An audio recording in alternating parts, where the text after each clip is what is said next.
watching CBS19 News at 10 Saturday.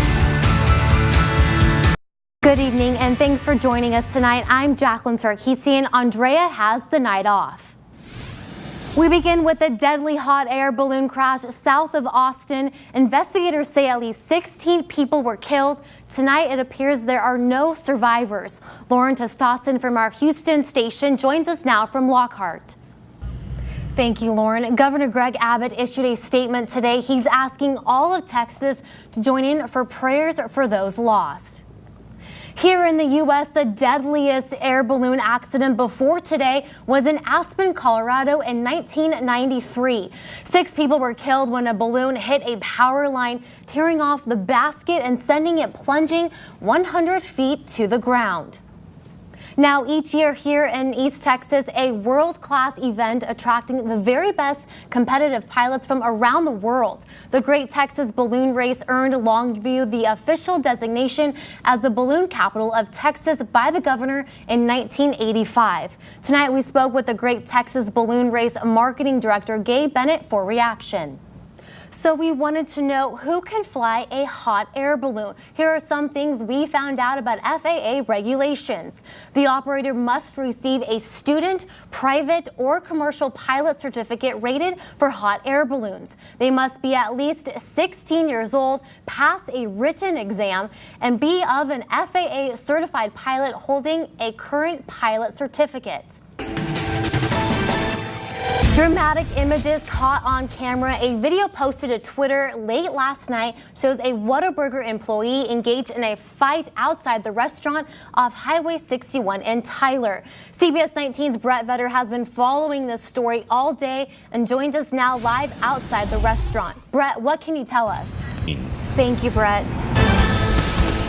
Right now, Tyler police are searching for an aggravated robbery suspect. They say he is armed and dangerous. It happened at the Jack in the Box in the 6900 block of South Broadway around 4 this morning.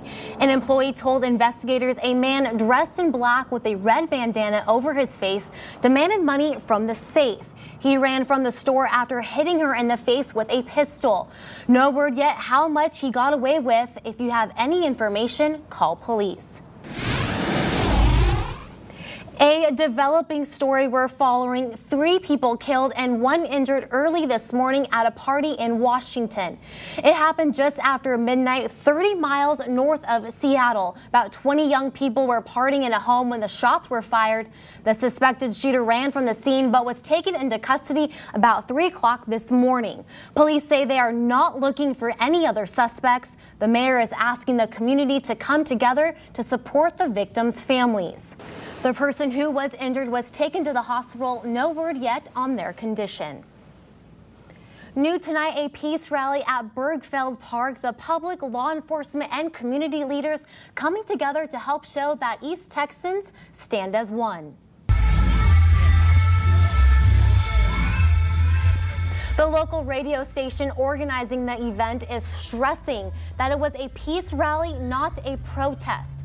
Religious leaders and many East Texas groups were invited as well, and Tyler Police was also there, all agreeing there are many different ways to make a positive impact. The message was to be a part of the solution, not the problem. The rally was also a family fun day at the park, complete with bounce houses, laser tag, and a splash pad to cool off.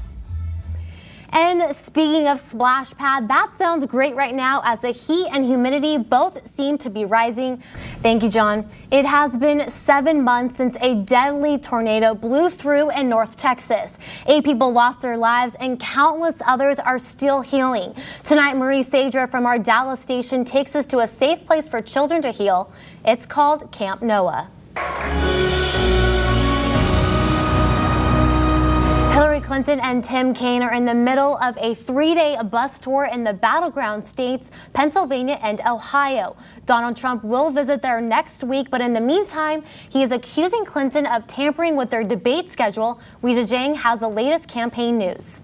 Tonight, another good reason teens should play sports.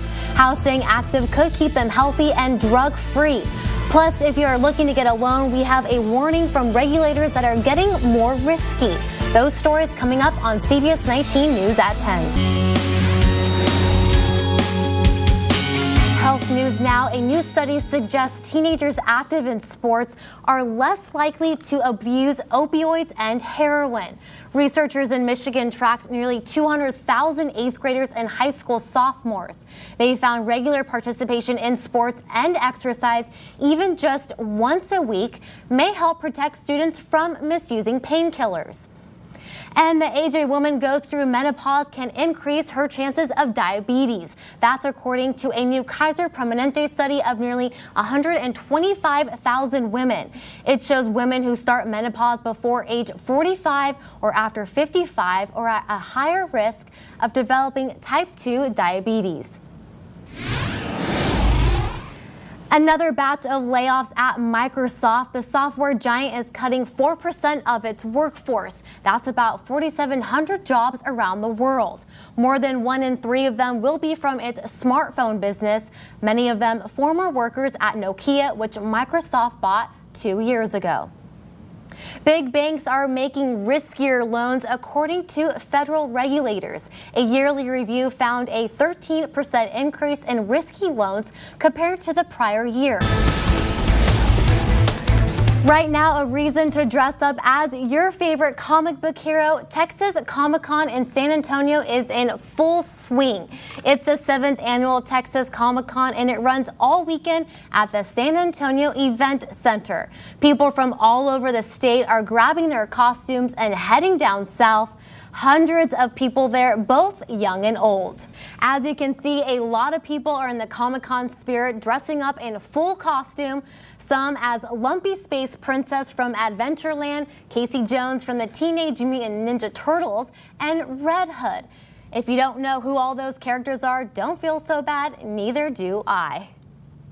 Well, golf balls or tennis balls, both are big when it comes to hail. Coming up, where this freak summer storm blew through.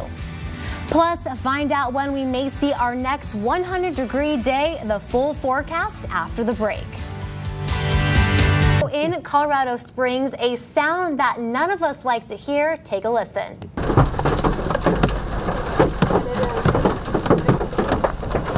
A downpour of damaging hail for hours in Colorado Springs. Golf and tennis ball-sized chunks of ice damaging cars and homes. Colorado ranked number 2 in a list of states with the most hail loss insurance claims last year. Number 1, Texas, where everything's bigger.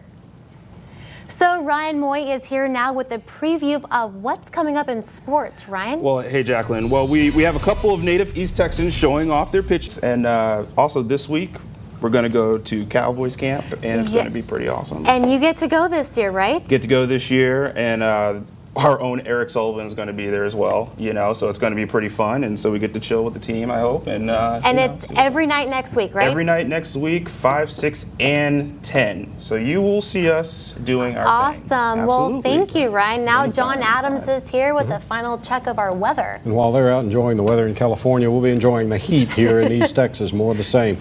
Okay, so finally tonight, better them than us, a foul-smelling plant known as the corpse flower is blooming in New York City. The rare flower began its show and smell Thursday at the New York Botanical Garden. That's the stinky news. Now, the good news, the smell only lasts a few days. And there is a reason. The flower emits the stench to attract pollinators, and it could be years before the flower blooms again. Back in May, a corpse flower nicknamed Morticia bloomed at Moody Gardens in Galveston. And interesting note, that was on Friday the 13th. Okay, so it's spooky and it stinks at the same time. Yeah. Yes. Well, that's our show, everyone. Thank you so much for watching. Have a good night.